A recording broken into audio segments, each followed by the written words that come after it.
Our podcast reviews well-known movies and contains spoilers. The podcast may contain mature subject matter and mature language. Listener discretion is advised. Enjoy the show. Quiet on set. Places, everybody. And action.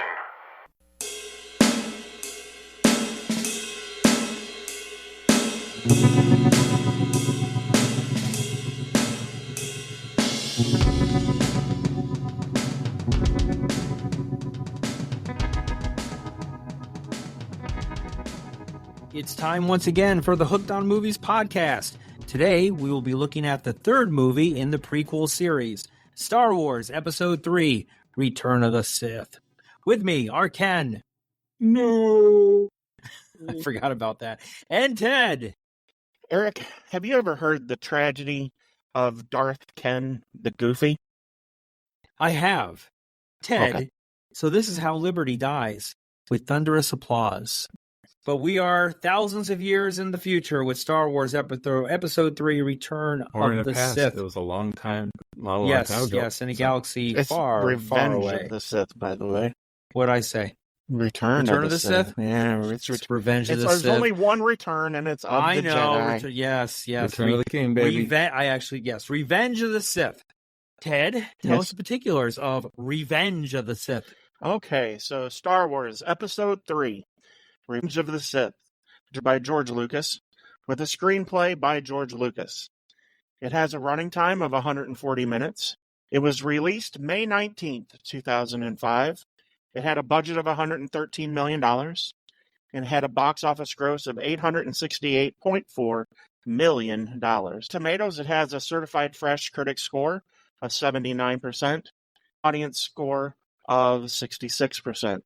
As with any Star Wars, the audience score you can take with a grain of salt.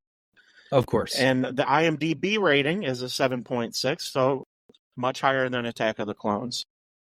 Revenge of the Sith stars Ewan McGregor as Obi-Wan Kenobi, Natalie Portman as Padme Amidala, Hayden Christensen as Anakin Skywalker / Darth Vader, James Earl Jones as the voice of Darth Vader, Ian McDiarmid as Emperor Palpatine, Darth Sidious, Samuel L. Jackson as Mace Windu, Jimmy Smits as Bail Organa, Christopher Lee as Count Dooku / Darth Tyrannus, Anthony Daniels as C-3PO, Kenny Baker as R2-D2, Frank Oz as Yoda, Matthew Wood as the voice of General Grievous, Tamura Morrison as Commander Cody and the rest of the clone troopers, and Joel Edgerton as Owen Lars and Bonnie Piesse as Beru Lars. Cool. All right. Ken, why don't you tell us the production on this movie? So some of the production here, keep it light, because we'll probably talk about some of this later on in the podcast. So George Lucas allowed his friend Steven Spielberg to help design some sequences during pre-production. This was partly because Spielberg wanted the experience of using pre-visualization techniques pioneered by Industrial Light and Magic, as he was going to use them for War of the Worlds in 2005. It was also because Lucas felt that the roles of writer, director, executive producer, financer, chimney sweeper, all that were taking too much of his time, and he needed another director to bounce ideas off. Spielberg's main contribution was in the lightsaber duel between Obi-Wan Kenobi and Anakin.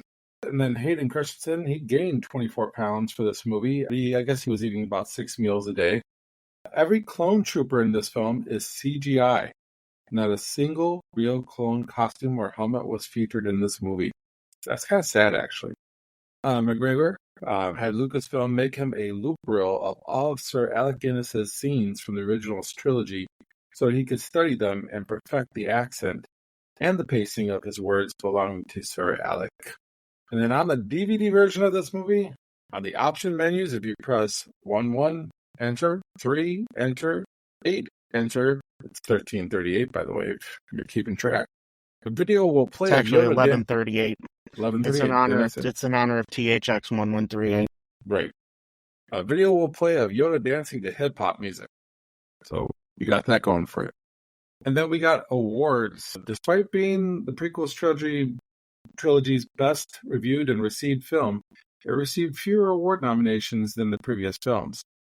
It became the only Star Wars film not to be nominated for an Academy Award for Best Visual Effects.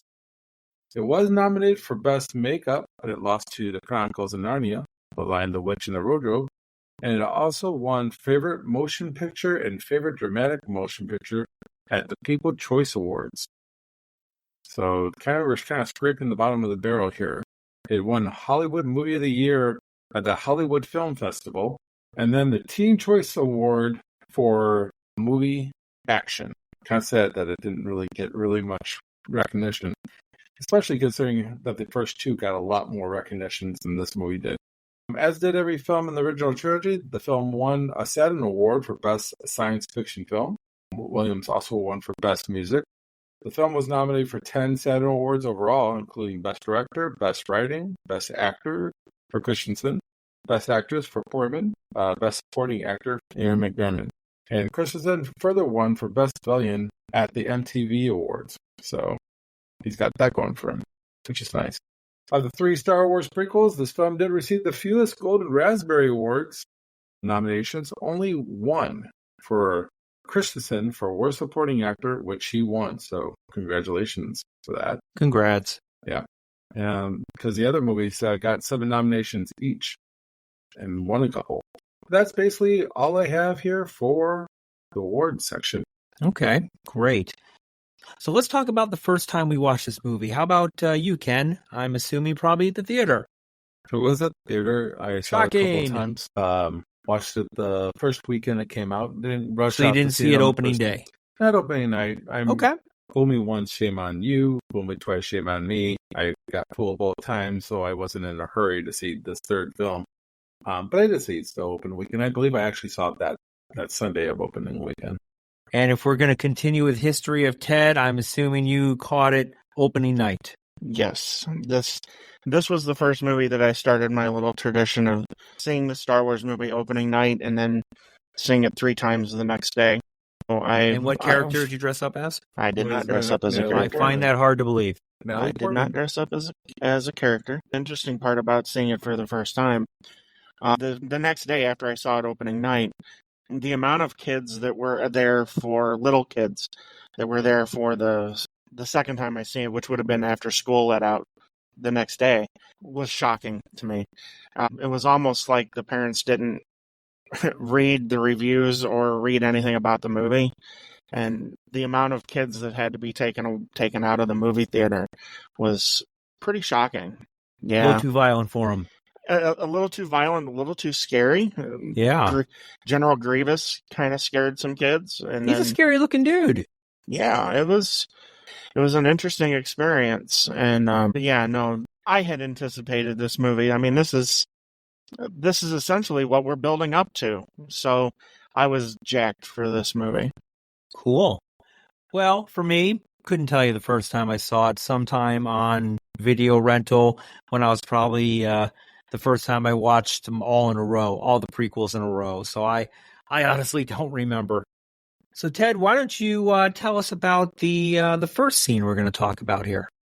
The beginning of the movie starts with, of course, the scroll, and we find out that Emperor Palpatine's been captured by General Grievous and taken prisoner and being held on his command ship. So Obi-Wan Kenobi and Anakin are tasked with, I guess, retrieving Emperor. No, he's not the Emperor. He's Chancellor Palpatine from General Grievous's ship. Personally, for me, this is one of the best sequences of the movie. Is the opening. You still have the traditional where you see a huge ship, like almost in every Star Wars movie. It's the Venture class that's ends up being the Imperial Star Destroyers.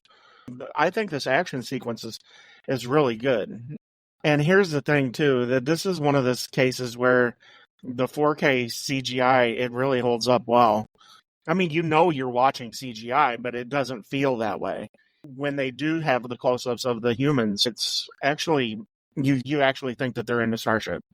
The whole idea of Obi-Wan's plan to rescue Emperor Palpatine, it's kind of convoluted. I mean, they have to get into the ship. The only part that I really don't care for is the buzz droid thing. Those are a little wonky. Unfortunately, when they get into General Grievous's ship, that's where a lot of the problems start to arise. You have the battle droids that talk, and they're just silly. The battle droids should never have talked in any of the movies. They should have been like the Terminators. They have like sarcastic senses They of should be humor. saying Yes, things like, I'll be back. They should never have talked at all. But it culminates in the battle between Dooku and Anakin. This is the first time you really see the veil of Chancellor Palpatine fall. You can tell that he's truly evil. He has Anakin behead Count Dooku. Even that lightsaber duel is really good to start off the movie. I kind of dig it. I wish it was actually a little bit longer. And then, of course, we get to meet General Grievous for the first time as well, because Obi-Wan and Anakin get themselves caught. Grievous is really cool, too. We just don't get enough of him. We don't get enough of how terrifying he truly is. And you actually have to go to the Clone Wars cartoon series to see just how vicious and vindictive General Grievous is. Because there was a cut scene that we don't get to see where he actually executes a Jedi. How does he execute him? I watched the second movie. Yeah, he flat out murders them. Yeah, and he takes their lightsaber. While we don't really get to see how vicious he really is, he is a terrifying character. A few health issues too, apparently. Yeah. Yeah. What's up with the breathing, man? His whole get-up is a precursor to the Darth Vader suit. That's what he actually is. And that's why his breathing is the way it is. So are we saying Grievous at one time might have been somewhat human? Yes. It's one of those things that's kind of up in the air. We're not really sure. But there's a distinct possibility. You also get to see just how amazing Anakin is in all of these sequences as far as his flying. Because Obi-Wan tells us in A New Hope that he was the best fighter pilot in the galaxy. Well, we get to see that. I mean, we get to see him save Obi-Wan from those buzz droid things and everything. He essentially lands half of a ship on Coruscant.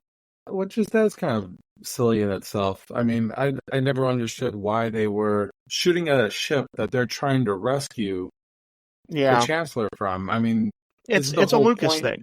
Everything has to be made tougher than it really is. It's all you can chalk it up to is Lucas being Lucas, and he's got to make everything so over the top. It's the old 1960s Batman thing. Oh my God, or James Bond thing. How is he ever going to get out of this situation? But usually in those situations, the bad guys set it up, but not the good guys. The good guys are not trying to make it harder for you to get out. Well, are they good or are they bad? At that particular time, I think they are. They think they are on that side until they get the order later on. Well, weren't they kind of treated as like a distraction?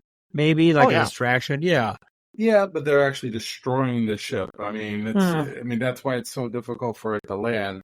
Why would the Chancellor put himself in a situation where he can get killed? I mean, this is not only is the crashing of the ship, but it's the elevator shaft. There's just so many times where he puts his life in danger. Does he think at any moment he could just go ahead and save himself, and that's why he's okay? I mean, apparently, yeah. He puts a lot of faith in Anakin. I just don't know how much faith he's putting in Anakin or himself, or is it because he senses the future better? And that Dooku situation is really weird, because why doesn't Dooku say anything about, he's on my side, we're doing this together? No, he's got plenty of time to say it. And I think in the original take, they did do it like that. But then, of course, Lucas took it out, which I guess he's going to need to, because if Anakin just totally ignores that, then... Well, he's got to channel his hate. That's the whole point of getting Anakin built up, getting angrier and angrier and angrier, and kind of losing his shit more and more and more, to the point where it just, boom, it turns. He's done. He's on the dark side. The only special effects here that I just dislike is when Dooku, you have like a bridge or something that goes on top of Obi-Wan. Obi-Wan, yeah. And that was kind of stupid. So I agree. Fake. It did. It almost looks like it didn't even touch him. Yeah, it was weak. It was a weak special effect. But in that particular sequence, I don't know if you guys caught it, but after Anakin kills Dooku, Anakin says, that I shouldn't have done that. That's not the Jedi way. And then the Emperor, he talks to him about killing the Tusken Raiders. And if you listen in the background, the sounds of some of the ships going by, it sounds like just like the Sand Raiders. The Sand People, yeah.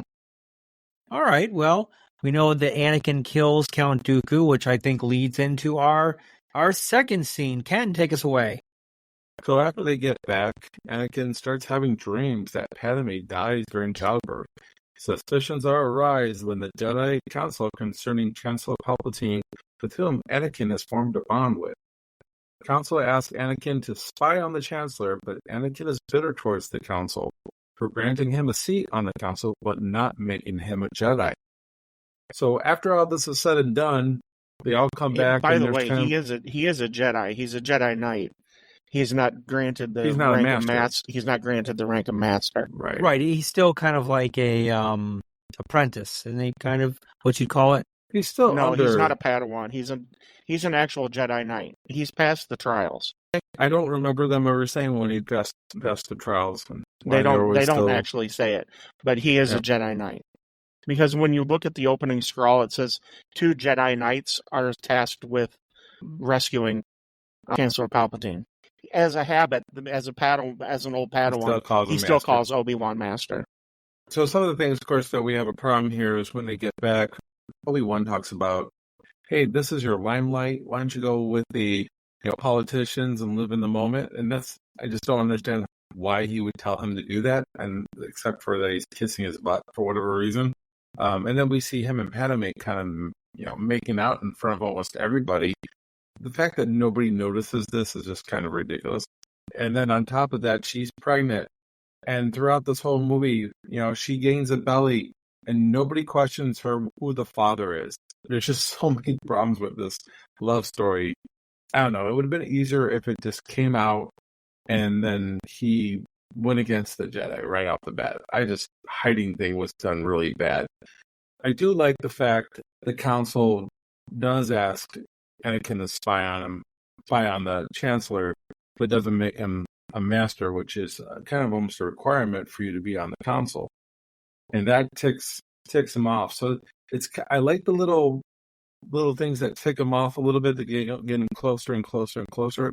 I do think that Christensen, which I give him a hard time in the second film for his acting chops. Well, it's pretty easy to do. But I think in the third movie, I think he does a better job.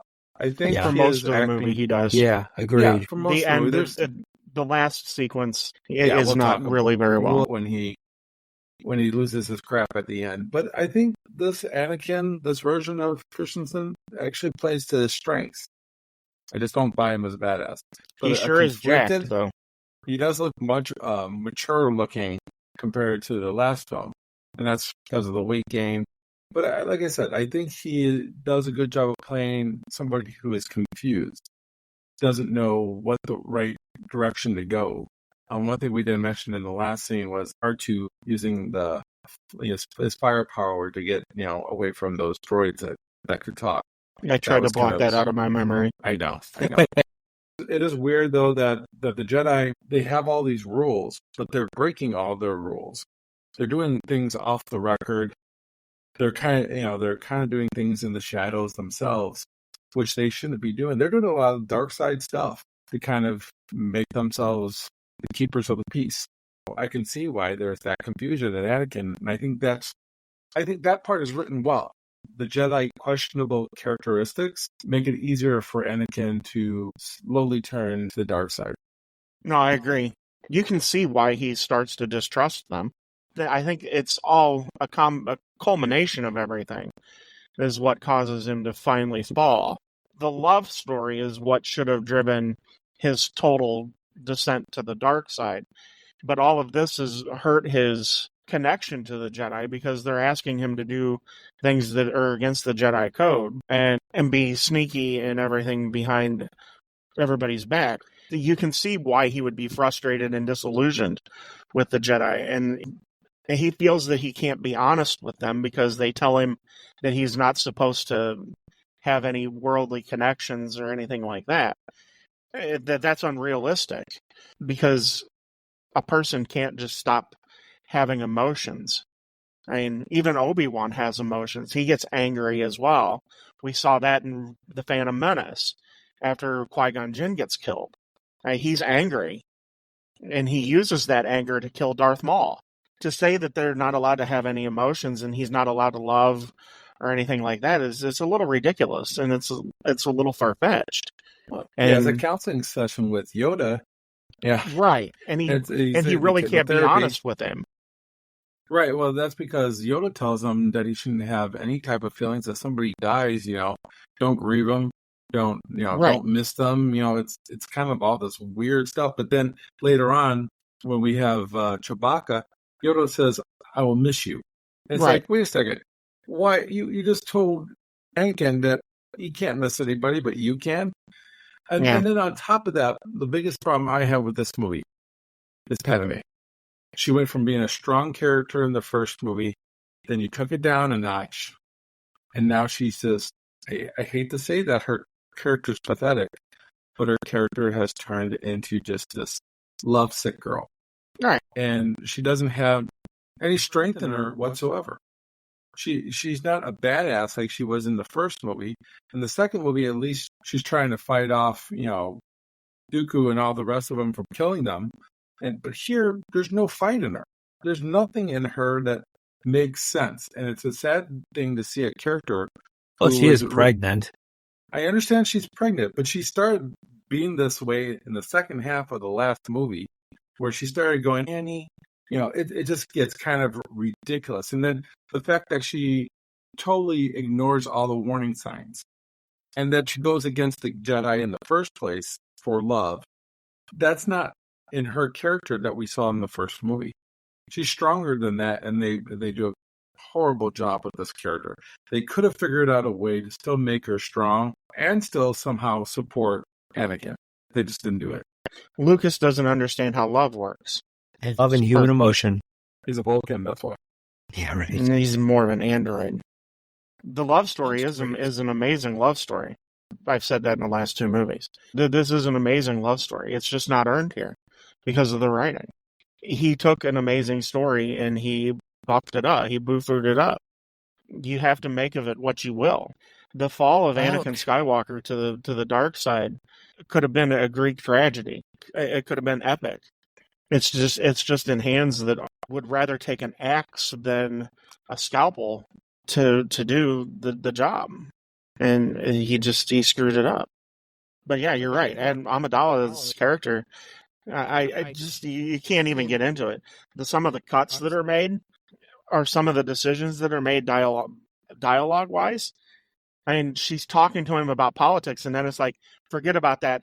And like the next sentence, take me. I want to be back on Naboo again. Yeah, right. Exactly. It makes no sense. There's no logical connection. Appointing Anakin to the Jedi Council was a strategic move by Palpatine because he knew that they weren't going to grant him the rank of master, because he's the puppet master, and that's another thing that is screwed up. I mean, we get these hints of how powerful he is, but he's essentially put a dark cloud over the Jedi and has blocked them from accessing the Force like how they normally would. I mean, we get glimpses of it. And they don't do a good job of explaining to us why he's able to cloud exactly the Jedi, because it makes Yoda look really bad. Like he's not in tune with the Force that we are led to believe in the history of these movies at this time. They started talking about letting the Senate know that they've lost their ability to use the Force. And it's like, wait a second, you're really thinking about going to the Senate and saying stuff like that? You guys have just lost it. And now they're doing desperation mode. Right. And that's why they're doing things that are not Jedi-like. And they're making excuses for it. Yeah. If the love story was strong enough to balance with the uncertainty of the Jedi Council, I think you would have a much better movie. But because you're screwing up the love story, because we don't buy, I don't buy at least, Anakin and Padme by the end of this. No, it's never been earned. You made her so strong like I said in the first movie, and now you made her a weaker character. And that is the way you're trying to make this love story work, is by making her weaker and trying to make him stronger. And that's how you're going to try to make a balance. It's just one of those things. It's how Lucas, like I said, he doesn't understand it. It's frustrating as hell. And in the lineage of the Sith, Palpatine is the strongest Sith that's ever lived. He's the most powerful. Like I said, we get these glimpses, but we never truly get the full scope of exactly how powerful he really is and how big of a puppet master he truly is. Well, we'll get to find that out in a little bit. Well, let's talk a little bit about Kenobi killing Grievous. Want to talk about that, Eric? It's a pretty cool scene. I mean, it's got a great build-up. Grievous' character, he comes across as this weird kind of robotic... Chain smoker? Yeah, chain smoker. Someone who really should probably cut down, but it's a weird look.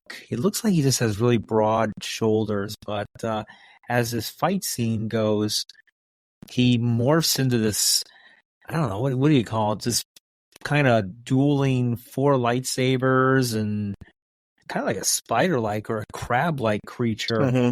And the one thing I caught on this scene was when Kenobi and Grievous are making eye contact, he's got those lizard type of eyes, kind of a cat eye or a lizard eye. And looking at the scene, Grievous should have killed him like within 5 minutes. I mean, this thing went way too long, and obviously, the Jedi's going to win, but it was a pretty cool scene. I thought the CGI on this was actually pretty good. I like the big giant lizard that he rides, and I like the wheeled machine that Grievous is driving. I think that's a pretty cool item.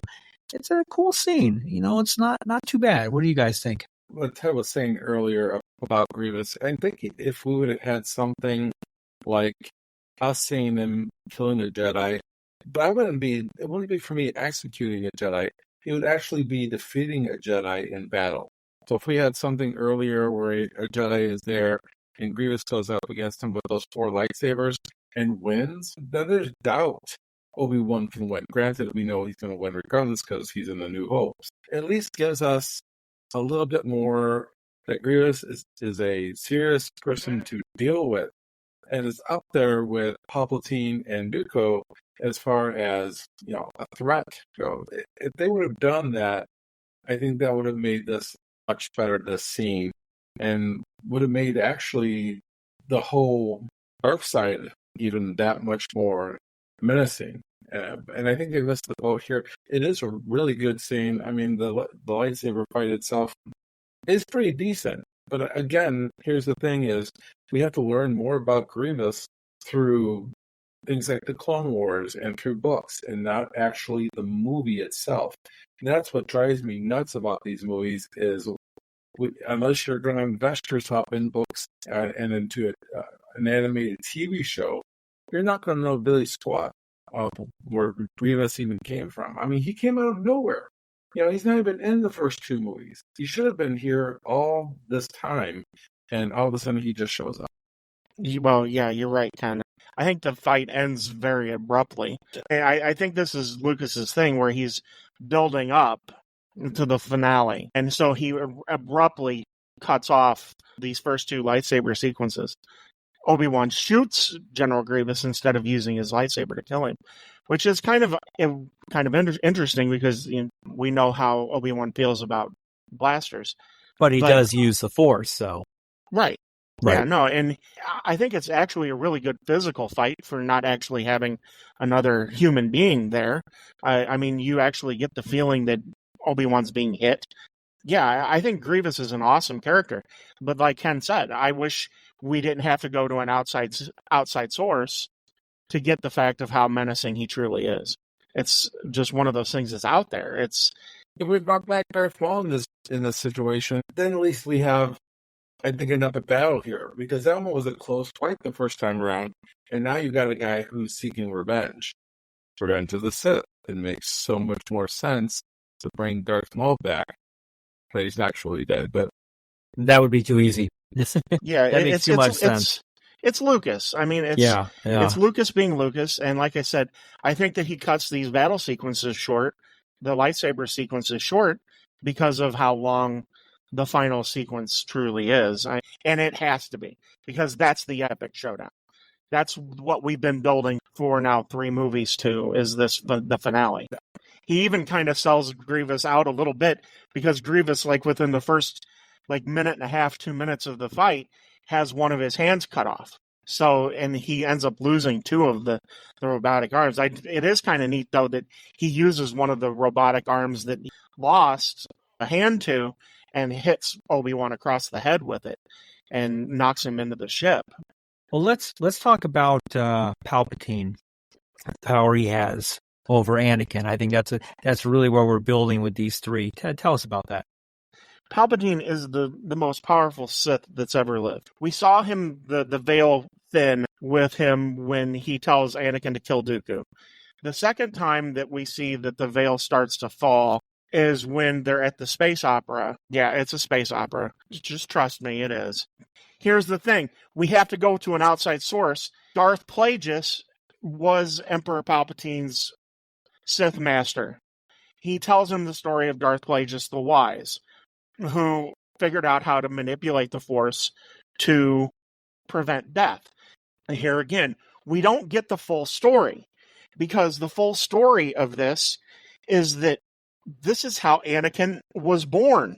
Because Darth Plagueis was screwing around with life and death, and because he saved somebody from dying, the Force equaled itself. That's how Anakin was created inside of Shmi Skywalker. We don't get that. We don't get that the Force balances itself. So it's like the Immaculate Conception. Exactly. And Sidious figured that out. See, this is all part of another book. Here again, we miss an opportunity to explain why Anakin even exists. He tempts him. Like Ken said, Anakin's been having these nightmares about Padme dying. Well, it's obvious what's happening. Palpatine's putting these in his mind. And there's actually also another scene that was cut that went back to Attack of the Clones that showed Emperor Palpatine manipulating the Sand People to take Shmi Skywalker captive and kill her, so he can implant those memories in her and Anakin that of his mother dying. He's playing puppet master with Anakin. He's messing with him. And yeah, he can teach Anakin how to prevent somebody from dying because he's done it. And we don't get the full story. And that's a huge missed opportunity.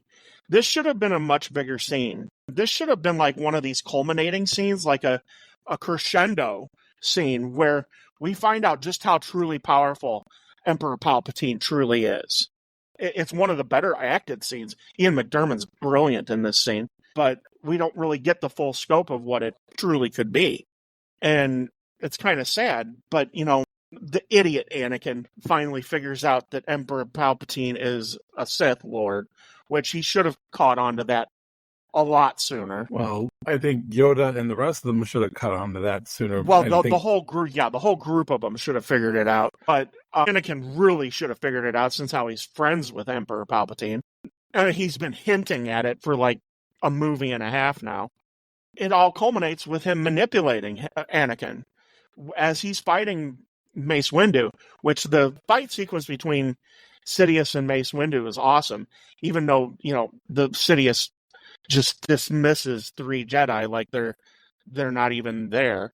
Yeah, the first 2 die within like 2 seconds. So it's like right. He slaughters them, and he doesn't do anything special either. It wasn't even a special. All he does is he does this set screen and like a typhoon and whatever. But then when he finishes that, all he does is like just a straight shot right into the gut to kill him, and it's like that's it. And then he does it to the same thing to the next guy. At least make a move, make some kind of weird Yoda-like move where you flip or something, and you know. But no, Mace Windu's an idiot too. He should have known that he needed to take somebody of Anakin's power along with him to get the Emperor.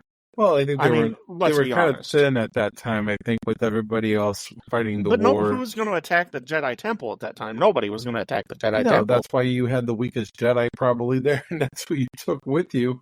I mean, what are you going to do? Bring up 50 younglings with you? Like, hey, kids, he should have had Anakin there. And I think that he would have been able to prevent some of the stuff that happened. If he had taken Anakin along with him, I don't think things escalate to the point where they do. He doesn't take him, and Anakin, I think it's a really good sequence where they show Anakin in the Jedi Council room, and he's mentally being screwed with because he's looking out at the apartment building and sees the apartment building that Padme's in, and Emperor Palpatine's messing with his head. And so he goes and he prevents Mace Windu from killing the Emperor because the Emperor pleads, I'm so weak he's going to kill me. At no point was Mace Windu ever going to ever kill him. I don't believe it. No, I mean, no, I think it was all a ploy.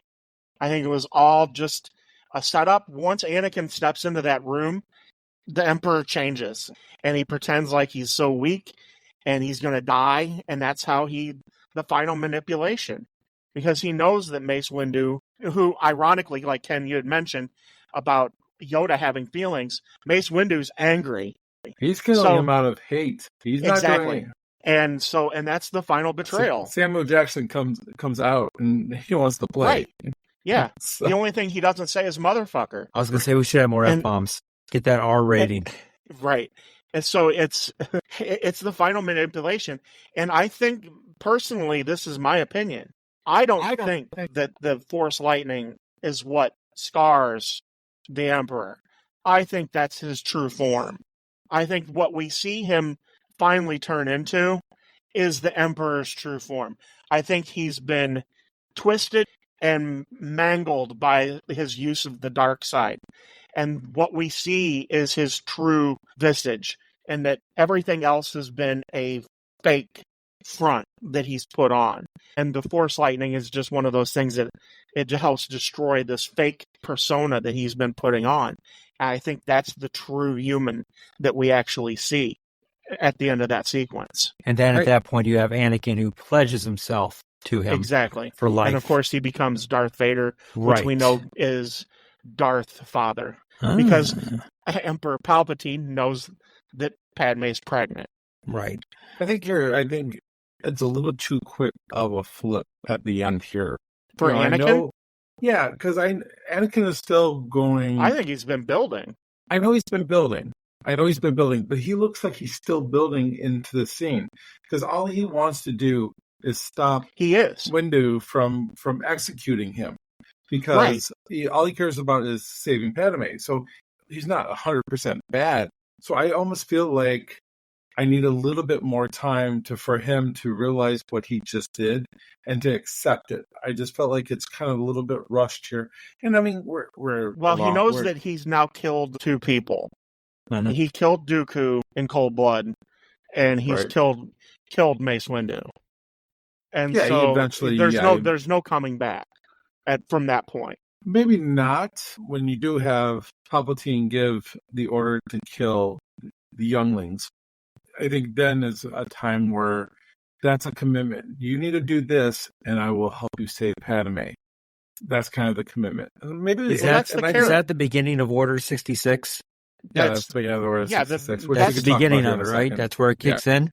That's the carrot that Palpatine knows that he can dangle in front of Anakin to get him to continue to go along with this.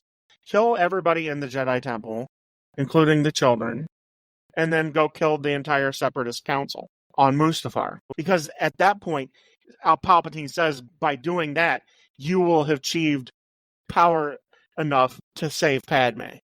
Palpatine already has the power to do that, and he has no intention of doing that. And we'll get to that at the end. I wonder if he does have the power to do that. No. I wonder. Oh, yes. He created life. He created Anakin. I guess that is true. I questioned about the saving part, just because of a couple things he said. Another thing that I just wanted to touch on before we go to the Order 66 here. Why does every Jedi character have to, besides Obi-Wan, turn out to be not what they claim to be? I mean, here you have Windu, who basically, he kind of almost, him and Yoda kind of spearhead the fact that Anakin can't be a master. They tell him that you can't be a master because, there's a lot of fear in you. You have too much emotion in you. You're too highly invested in, in other people. And here you have Windu, who's about ready to execute somebody who looks like that they're helpless. Why does every Jedi go against the trait that they hold dear to? I will even say Yoda, to a certain extent, does that too, because probably tells Obi-Wan that, hey, you need to talk to your boy here and go against Palpatine and sneak behind his back and report back to us. That's something that a dark side would do. What contributed to Anakin's fall, even from the Phantom Menace on, everything is Anakin you can't do this. You can't do that. We're not allowing you to do this. We're reluctantly allowing Obi-Wan to be your Jedi Master trainer. You can't be a master. You can't. They never put their faith and trust in him. Because Yoda and Windu don't see him as an equal. Anakin's actually stronger than the both of them. Well, Windu even says that what you told me is true, then you have gained my trust. Well, right there, that tells us that up to this point, Windu does not trust him. Why would you, if you don't trust somebody to become a Jedi, why allow him to be a Jedi? I know Yoda makes a stupid excuse that the Chosen One, the prophecy, might have been misread. Whoop-de-doo, you finally found that out after 13, 15 years of having this kid under your tutelage? Well, and now you're saying, maybe we're wrong about this. Here's the thing, too, that they could have tied back to the original trilogy. It's point of view. The prophecy is right. Palpatine says from a certain point of view. Exactly. He does say that. Anakin does bring balance to the Force. Because at the end of this movie, there's only 2 Jedi and there's 2 Sith. Now, granted, it's all been retconned about as far as other Jedi living, but they've lived in fear and in exile. Right. And Ahsoka being the most prominent, who was Anakin's Padawan, they're still hunted down. And let's go ahead and talk about Order 66. So let me give a little scene set up here for you guys. Palpatine, once he anoints Anakin Darth Vader, he decides to take the Senate and turn it into a galactic empire, and then issues Order 66, which commands the clone troopers to kill the Jedi, while Vader and a battalion of clone troopers kill the remaining Jedi, which are mostly younglings, which are the baby Jedis. And then Vader then assassinates the Separatist leaders. Palpatine denounced the Jedi as traitors. Everything is working to Palpatine's plan. And there's no missteps here by Palpatine. It seems like he has every contingency plan thought up. So if something happens here, he's got a backup plan. In Order 66, why do the Jedi trust these clones if they weren't the ones to make the deal originally? What was the purpose of the clones? I have a little bit of a problem again with Yoda not figuring out that there is maybe a chip in them that once they get this Order 66, they automatically have to kill off all the Jedi. Because I believe it's not a chip; clones, it's in their training. It's kind of like it's a set-off thing. It's kind of like Zoolander. Ever see Zoolander? Ben Stiller. That movie sucks. I like the movie. Oh, he played the song "Relax," and then he has to kill Frankie the goes to Prime Hollywood. Minister. Yeah, so it's kind of like that. Order 66, and then triggers something in them to kill the Jedi. He should have sent something like that. Yoda is such a weak ass motherfucker that it bothers me so much. Don't hold back, Ken. Tell us how you really feel. He's not weak. The reason that he looks weak is because we're not sold on just how powerful Palpatine really is. Maybe so, but Palpatine clouding not only Yoda's mind, but all the Jedi's mind, all the Masters' minds. That's how powerful he is. I don't know. Then why wouldn't anybody want to be a Sith? Because that's a lot of power. Well, nobody can equal Palpatine's power. I have a theory about the whole thing. It shouldn't be that lopsided, is my opinion. I just don't think. If he clouds one mind or 2 minds, that's one thing. But cloud it looks lopsided. The whole council is because here's the thing: Lucas never builds up Palpatine to be the ultimate puppet master and most powerful Sith that's ever lived through his writing. Because he could have said something. To have an awesome hero, you have to have an awesome villain. That's why Batman is awesome, because his villains are freaking awesome. That's why in the dialogue, you had to have something where Yoda says, 1,000 years ago, when the Sith ruled, they were able to cloud people's minds and judgments. Something as simple as a line like that can make us then see how Palpatine is able to manipulate the Jedi themselves. That's all had to be said, but he doesn't put it in there. It just bothers me that all the stuff we learned from books and TV shows and then movies that happen 15, 20 years later, it's just very frustrating. And for Palpatine to automatically declare himself emperor, and there's nobody that goes against him, nobody questions anything, like what Eric said about the line of, this is how liberty dies, right? Thunderous applause. Thunderous Yes, literally. There's nobody objecting. That is kind of weird to me. I mean, that nobody came to say, I object of you becoming emperor. You're abusing your power. Nobody does that. Is this where the Nazi Germany thing comes in? You took the words out of my mouth. Yeah. This is the one thing that Lucas actually did right and used something from actual history to put on film in the Star Wars universe. Because essentially, Emperor Palpatine is Hitler. Hitler gave the burning of the Reichstag, which allowed him to become Chancellor. That's how he rose to power. And nobody then, once he rose to power, he just never gave power back. That's the exact playbook that Lucas uses here for the Emperor. And of course, nobody's going to argue against him because he's just laid out the fact that the Jedi are the ones who are traitors and acting against the Republic. And then he just declares himself ruler. It's just how Hitler did it. I think he missed one thing here. It's a very weak universe. He did have a scene where some of the senators were getting together to create the rebellion, right? The Rebel Alliance. Rebel Alliance, right? Right. I think that would have been or great. who we know as the Rebel Alliance. Right. I think he did in the film, and maybe have, you think? And maybe have the Emperor kill one of them.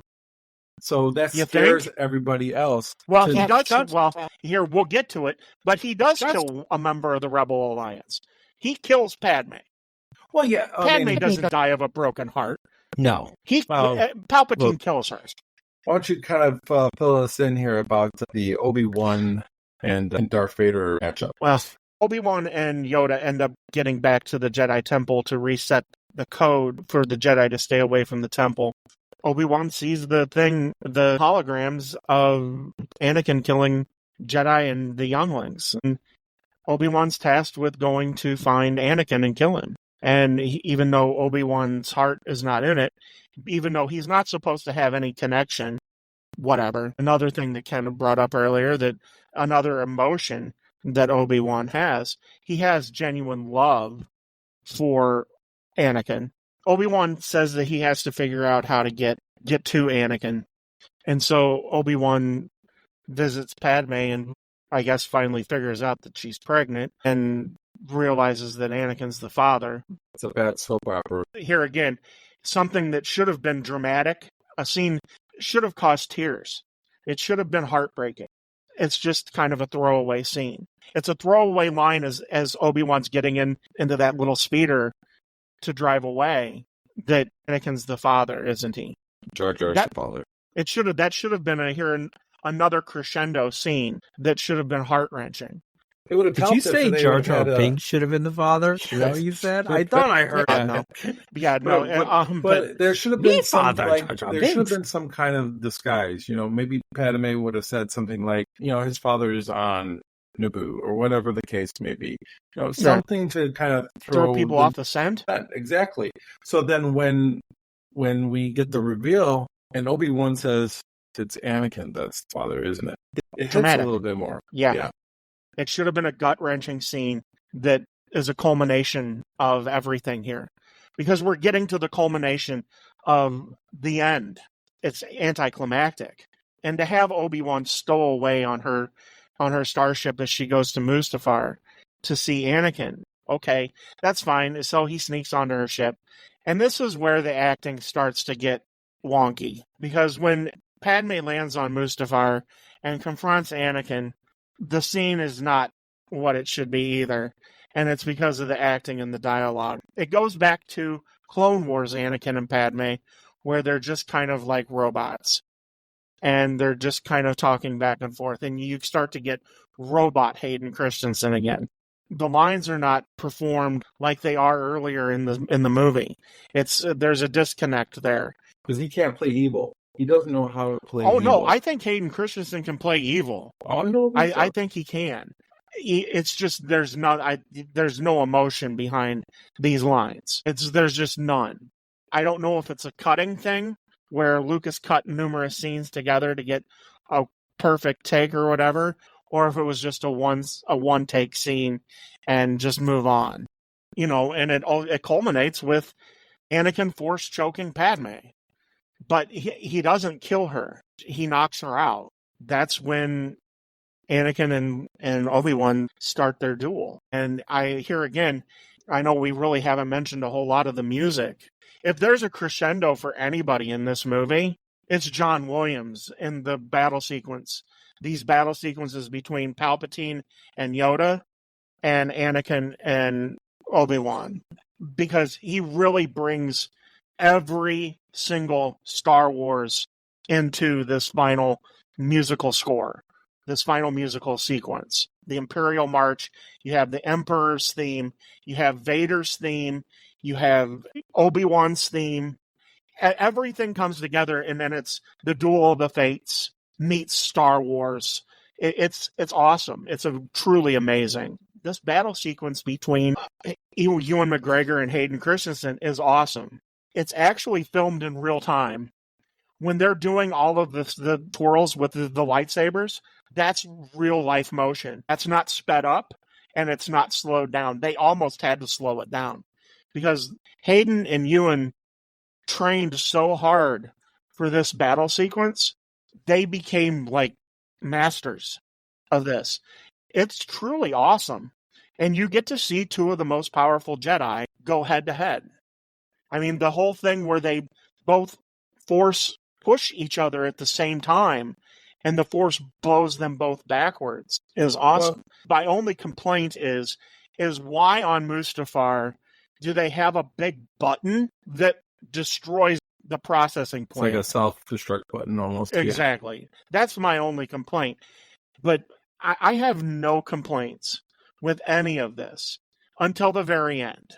You could say either quote-unquote iconic or infamous line, I have the high ground. I think that's a little ridiculous, but it ends up with Obi-Wan essentially cutting the last workable limbs off of Anakin and essentially creating Darth Vader.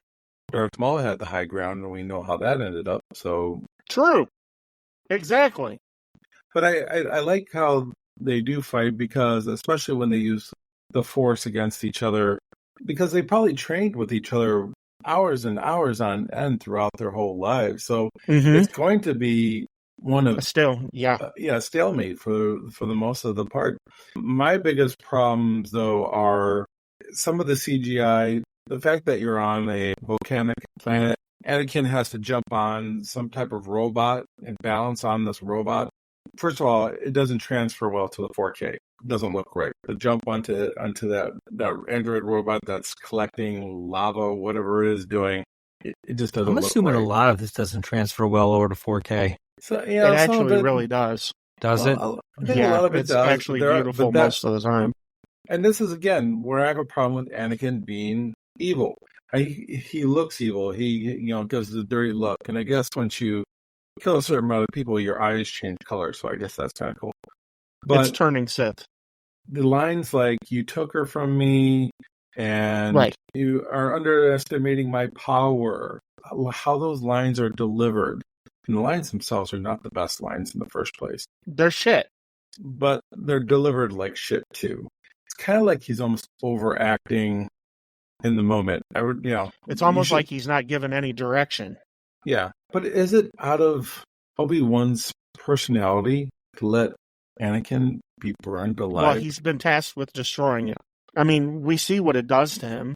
He ends up on Tatooine by himself, alone, and miserable. This really does wreck Obi-Wan. I mean, you don't really get to see that until you watch the Obi-Wan Kenobi series. Ben is a shell of who Obi-Wan was. Right. I mean, he even says, I haven't gone by Obi-Wan since before you were born. Disavows his own name. True, but I still don't think we feel like we understand what he's been going through that whole time until we got the Obi-Wan Kenobi series. Oh, I agree. We have to make those jumps. Lucas doesn't lead us there. He leaves so much to us making connections, and that's my biggest complaint. So I think we should jump over to the other battle here. Yoda before Order 66 was on the Wookiee planet, by the way. I want to know how Yoda has a good relationship with the Wookiees. Great relations with the Wookiees I have. I don't have a biggest problem with that. My biggest problem is bringing Chewbacca in here and throwing us Chewbacca for... Of course. Just to throw a bone at us. I mean, they wanted to bring Han Solo, a 10-year-old Han Solo, into this. Thank God they did not do that. It's the only time Lucas had any restraint. Yeah. And then, again, I already said that he had, I'm going to miss you, Chewbacca. Please, I mean, stop pulling our nostalgia string. And you know me, I'm a big fan of nostalgia, but you're throwing us too much nostalgia that doesn't need to be here. Because later on, what happens? Chewbacca, he's a raider with Han Solo.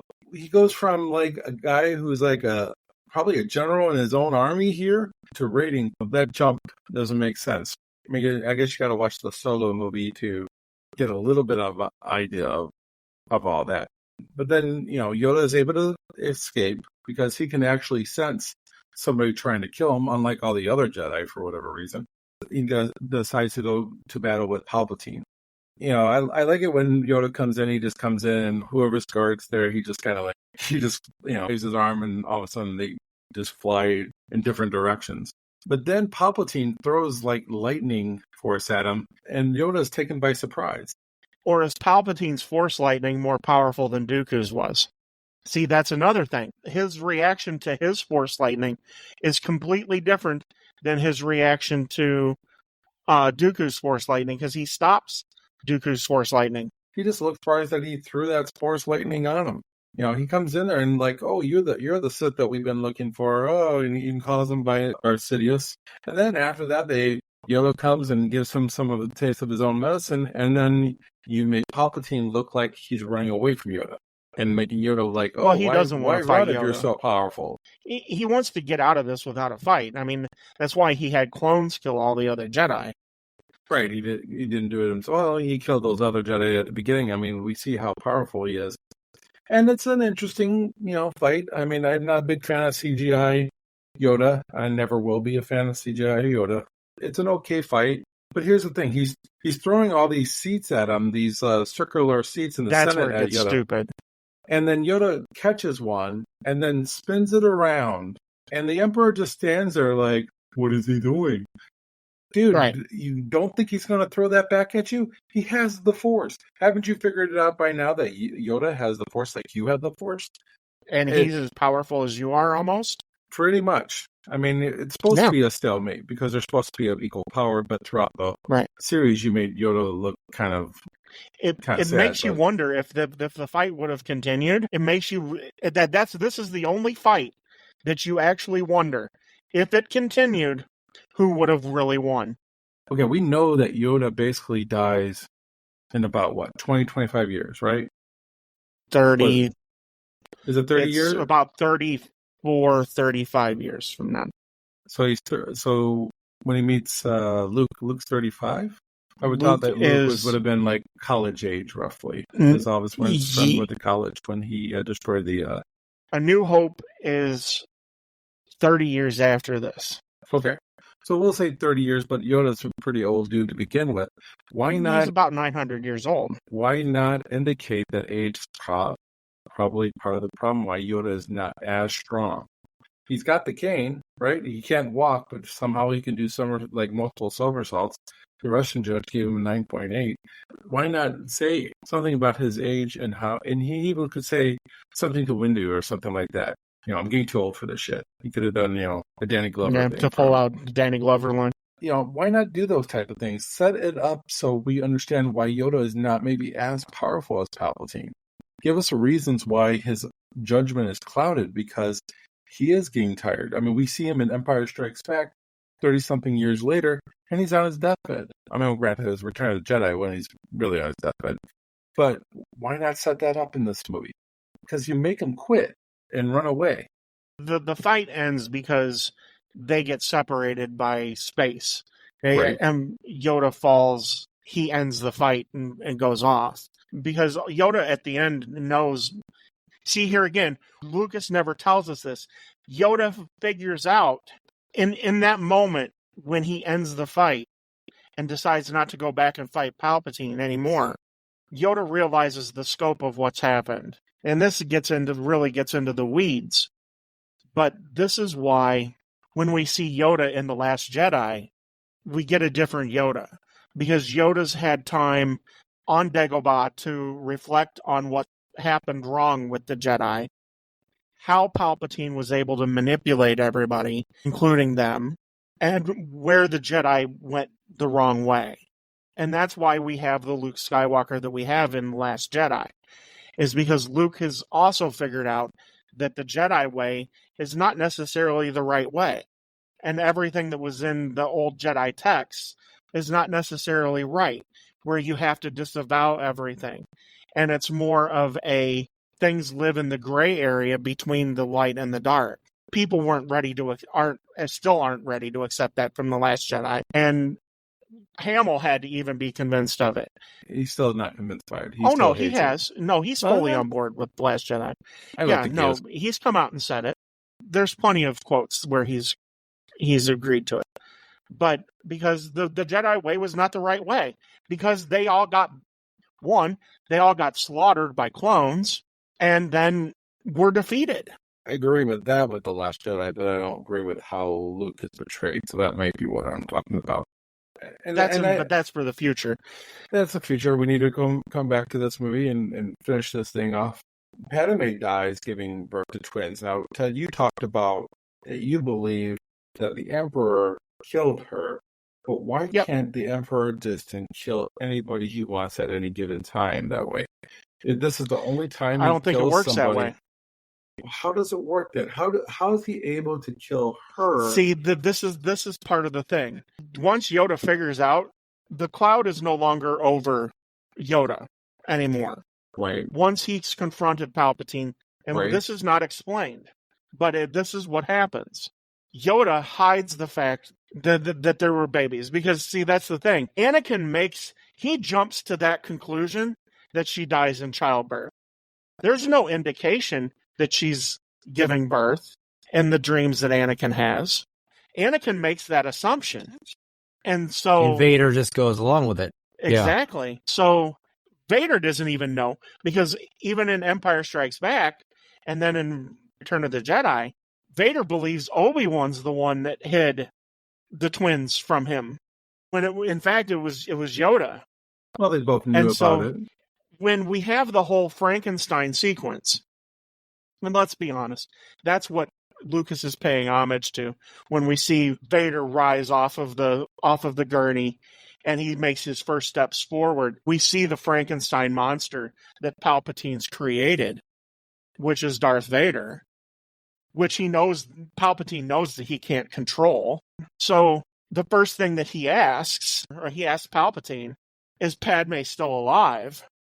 And immediately Palpatine says, no, you killed her. There is zero way that Palpatine knows that she's dead. He kills her, then tells Vader that you killed her on Mustafar. At the very end of that whole sequence, just after the complete and abominable no. Come on, Ken, do it. No. Right. After that complete stupidity, there's one look that Ian McDiarmid gives to the screen. It's a great look. It's satisfaction. I've won. Everything about you, spirit, mind, and body, is mine. And it's so evil. That is the most evil look in any Star Wars movie. That look is nothing but pure evil. And he knows that he has Anakin. And I believe that he caused the fire to hit Anakin. You think he did on purpose? To hit Anakin. Because I think that he knows. Because Anakin told Padme, I'm more powerful than the Emperor.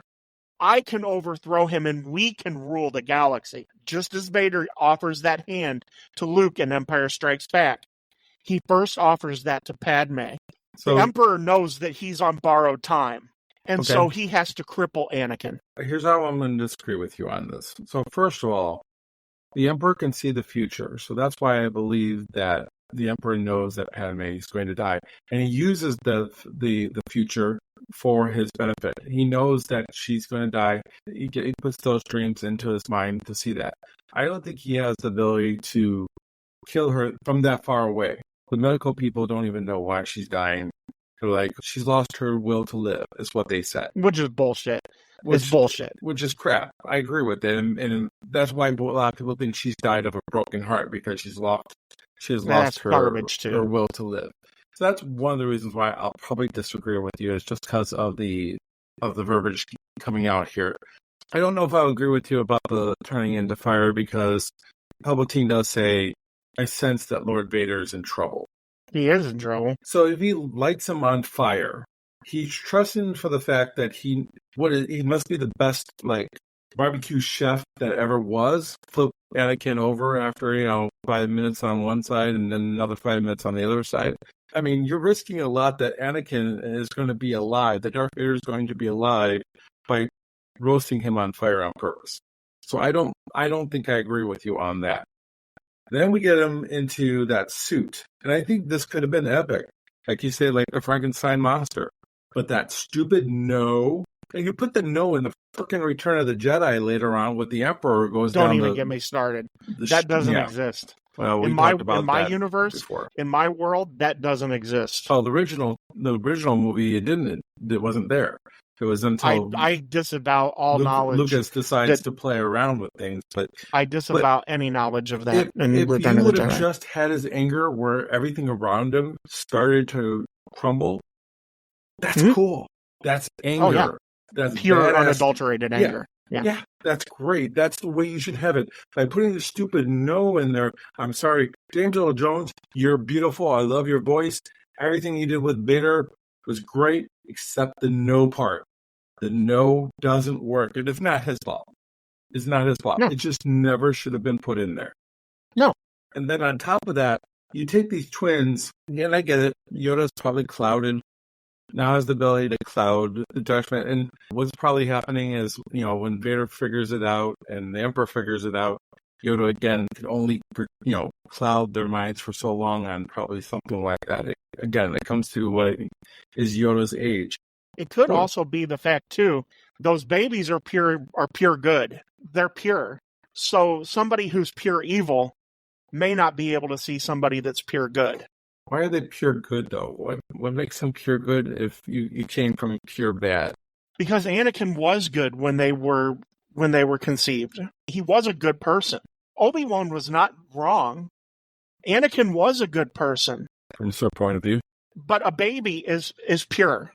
True, a baby is as pure as it possibly can be. But eventually so they it kind of grow makes up. sense that pure evil wouldn't be able to see it. No, not see it now, but they could probably see it later. Probably, finally, I think that Yoda just couldn't keep it up. Most of us can't keep it up. Help that. Most of us can't keep it up at a certain age, so I understand that. But here's the thing. One goes to his step uncle and step aunt. If you're going to hide a kid, are you really going to send him to his relatives? I mean, that's what he too does. obvious.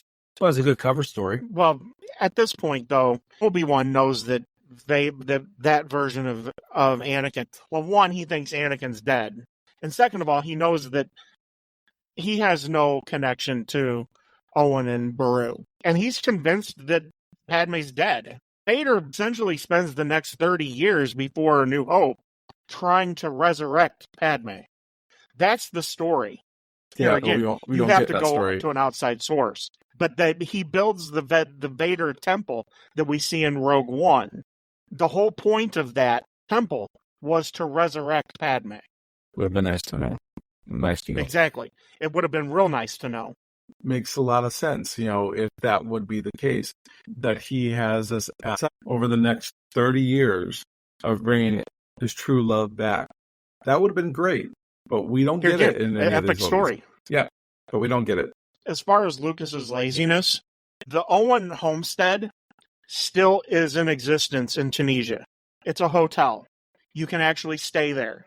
Lucas was so lazy, he did not take the cast and crew to film, what should have been the most epic shot at the end of the movie, where you're recreating A New Hope of Luke looking out over the dual suns and the hero's theme play.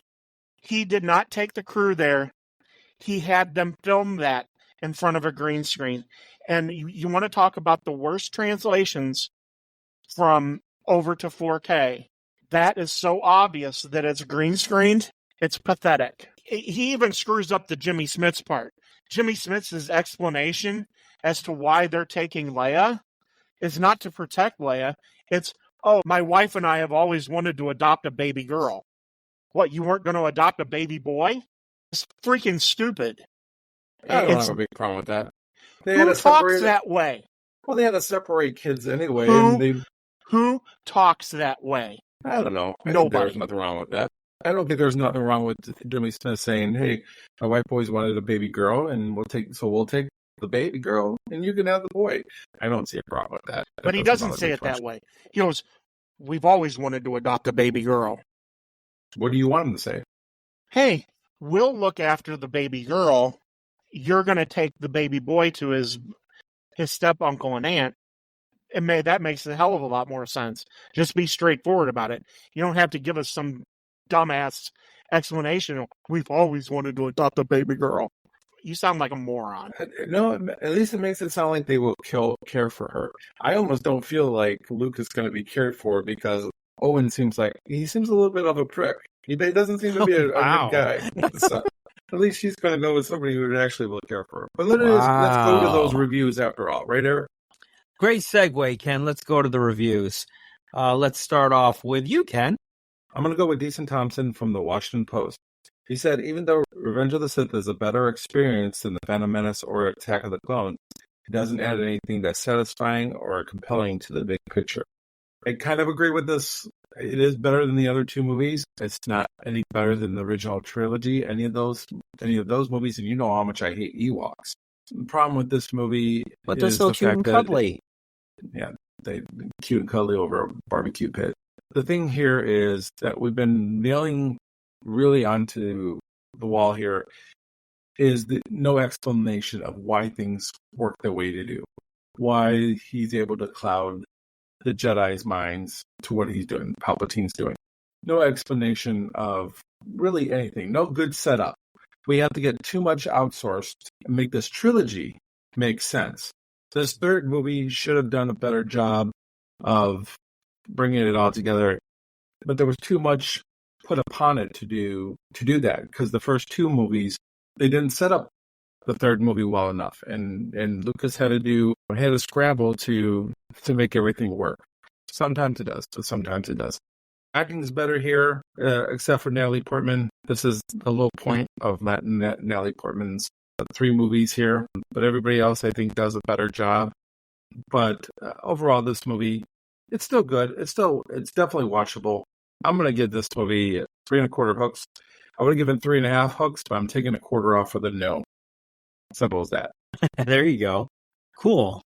Well, I picked Mr. David Stratton at After the Movies Australia. Mr. Stratton says, I think it is visually exciting. I think there are wonderful things in it, but I just miss the innocence of the early films. I can't agree with him more on this one. Of the 3 prequels, this is clearly the best. There's no argument there, but it's just not episodes 4, 5, and 6. It just doesn't hold a candle to it. The special effects are okay. They're better than the first 2, but there are just so many things in this movie that just scatter you all over the place. The fact that you really need to go to other sources, the animated stuff, the books, whatever, I don't know, but you just need to do backstories instead of just watching the movie. That's a pet peeve of mine. And yeah, the green screen in this one, some of these scenes are just really horrific. The Tunisia thing at the end, you're right, Ted. Not good at all. But clearly the best of the prequels. I give it 3 hooks. Take us home, Ted. Okay, so the critic that I'm going to be using is Joe Morgenstern from the Wall Street Journal. He says that episode 3 mainly is what it is. The climax of a sometimes grand adventure that's more than the sum of its parts, yet much less than it might have been. It's been my contention for 3 movies now that there's an epic story that could have been told. The absolute tragedy of the fall of Anakin Skywalker, the Romeo and Juliet-esque romance of Padme and Anakin. It could have been epic. It's just in the wrong hands, in the hands of somebody who never wanted to listen to anybody else. And he put his vision out on the screen. And unfortunately, the dialogue and the directing doesn't equal up to what his vision was. This is the best of the 3, by far. And I know that it sounds like I'm very negative about this movie. It's because my expectations for it are so high, and what could have been is so high. I actually like this movie a lot. It's one that I can watch over and over again, and have watched over and over again. I try to drown out the no. I actually love the sequence where Vader comes to life. I like that we get to see the beginnings of the Death Star at the end. I think the Order 66 sequence is beautifully shot and beautifully scored. There's tragedy there, and there's actual heartbreak. It's just overwhelming, and like both of you said, you shouldn't have to go to an outside source to get the scope and the breadth of what's going on. But you do. You have to supplement. That shouldn't be. Because in the original trilogy, you never have to supplement anything. And even in the sequel trilogy, you never have to supplement anything, except for the Rise of Skywalker at the beginning. For me, it's tough because what could have been is so epic, and what is so not epic. It lands there. So because it's not the original trilogy, I can't give it 4 hooks. But it's better than both Attack of the Clones and The Phantom Menace. So I land at 3.75 hooks.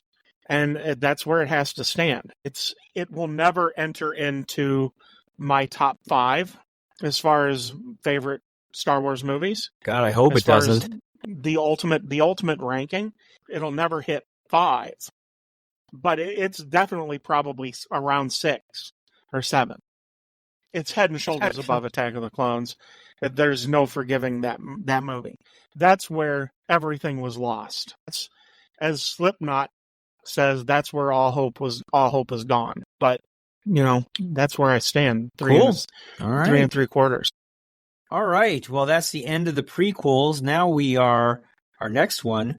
We're going back to 1975 for the big summer blockbuster, the movie that set off all summer blockbusters from this point.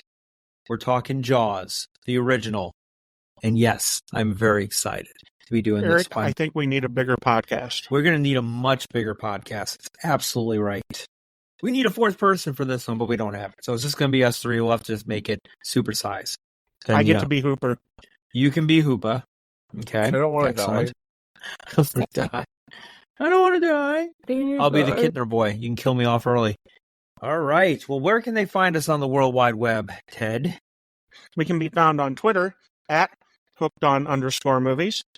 Come over there and tell us what you think about Revenge of the Sith, the prequel trilogy, or whatever you want to talk about.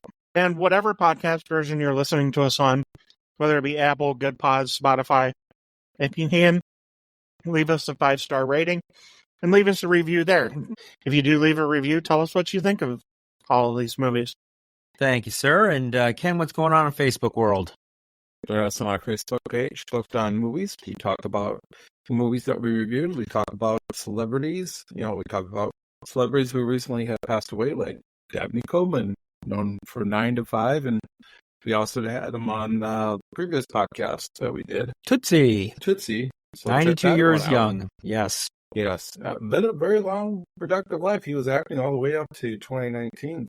Sad to see him go, as we do when most of these actors pass away. We also talk about other things on the podcast, so check it out. Join in the discussion. Sometimes we have some really, really great, back and forth, and we love to go back and forth with you on the Facebook page. Justin trolled me, though. Well, Justin is a troll, so He trolled I me. thought he was a tool. We gotta put a horn No, there he or trolled me. He gave that list of the 25 greatest actors. something? Oh, yes. John Wayne beat that list. Oh, number one? Was Mr. Wayne number one? No, he was Okay. 13. just as bad. He was 13. Hmm. He was above Laurence Olivier.